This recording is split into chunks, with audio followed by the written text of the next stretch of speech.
ഞങ്ങള് ഇന്നലെ മുതൽ പ്രതീക്ഷയോടെയാണ്, ഇന്നലെ കിട്ടേണ്ടിയിരുന്നതാണ്. യഥാർത്ഥത്തിൽ ഈ സംസ്ഥാനം പ്രോസിക്യൂഷൻ ഒബ്ജക്റ്റ് ചെയ്തില്ലായിരുന്നെങ്കിൽ ഇന്നലെ കിട്ടേണ്ടതാണ്. ഇന്നലെ കിട്ടേണ്ട ബെയിൽ ഒരു ദിവസം വൈകിപ്പിച്ചു. ഞങ്ങളോട് ആഭ്യന്തരമന്ത്രി പറഞ്ഞതാണ് ഇന്നലെ കിട്ടുമെന്നുള്ളത്. ഞങ്ങളിവിടെ കാത്തുകെട്ടിയിരിക്കുകയാണ്. ഞങ്ങൾ കന്യാസ്ത്രീകളെ കണ്ടപ്പോൾ രാവിലെ ഞങ്ങൾ 9:30 അവരെ കണ്ടു. 9:30 അവരെ കണ്ടപ്പോൾ ഈ കോടതിയിൽ നടന്ന കാര്യങ്ങളൊന്നും അവർക്ക് അറിയില്ല. ഞങ്ങളൊരു കാര്യം ഉറപ്പ് നൽകി, നിങ്ങൾക്ക് ബെയിൽ കിട്ടുന്നവരെ ഞങ്ങളിവിടെ ഉണ്ടാവും, നിങ്ങളെ സുരക്ഷിതമായി എത്തിക്കുന്നത്. ഇവിടെ നിൽക്കുന്നത് നമ്മുടെ സിസ്റ്ററിന്റെ ബ്രദറാണ് ഇവിടെ ജോസഫ് നിൽക്കുന്നത്. ഏതൊക്കെയാലും അദ്ദേഹം പറഞ്ഞു വാക്കുകളില്ല, ഏതൊക്കെയാലും സത്യം ജയിച്ചു. നമുക്ക് അല്പം ആശ്വാസം എന്ന് മാത്രമേ ഞങ്ങൾക്ക് പറയാനുള്ളൂ. കാരണം ഇതുമായി ബന്ധപ്പെട്ട് നമുക്കറിയാം മദർ തെരേസമാരെ ഈ പറയുന്ന ജയിലിൽ അടച്ചത് നമ്മുടെ മതേതര ഭാരതത്തിന് തന്നെ കളങ്കം സൃഷ്ടിച്ചതാണ്. ഇത് 8 ദിവസം കഴിഞ്ഞ് തടങ്കിൽ കിടക്കുകയാണ്. അതിനുശേഷം ഇപ്പോൾ ജാമ്യം ലഭിച്ചു.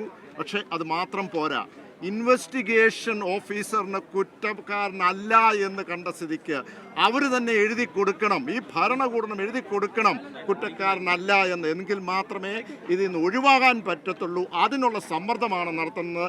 അതോടൊപ്പം തന്നെ മറ്റൊരു കാര്യമുള്ളത്, ഇതുമായി ബന്ധപ്പെട്ട് നമുക്കറിയാം വർഗീയ കക്ഷികൾ അവരെ അക്രമം പോലീസിന് മുമ്പിൽ നടത്തിയപ്പോൾ ആ പോലീസ് കേസെടുക്കണം, അവർക്കെതിരെ ഈ അക്രമം നടത്തിയ വർഗീയ കക്ഷികൾക്കെതിരെ കേസെടുക്കണം, അതിനുവേണ്ടിയുള്ള നടപടികളും എടുക്കണം എന്നുള്ളതാണ് നമ്മളെ സംബന്ധിച്ചുള്ള ഏറ്റവും പ്രധാനം.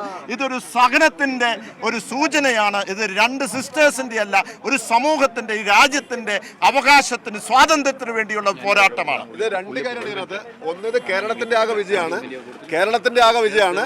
രണ്ടാമത്തെ കാര്യം, ഇവരിപ്പോൾ പുറത്തിറങ്ങുന്നത് മാത്രമല്ല, ഇവർക്കെതിരെ കേസെടുക്കാൻ പോവാണ്, FIR ഇടാൻ പോവാണ് നമ്മൾ.